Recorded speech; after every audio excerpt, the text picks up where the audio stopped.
Hello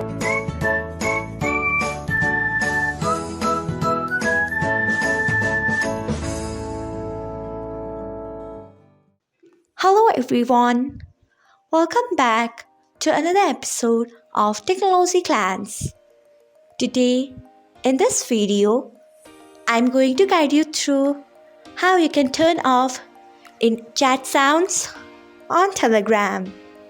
So, let's get started.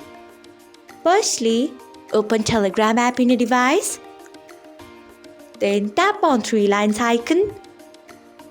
Next, tap on settings. After that, tap on notifications and sounds. Then scroll until you find in chat sound.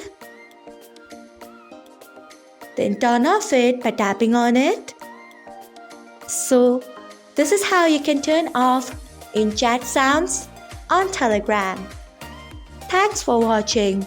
If you found this guide helpful, we would love it if you hit the thumbs up button below. We upload great new tech tutorials like this one every day.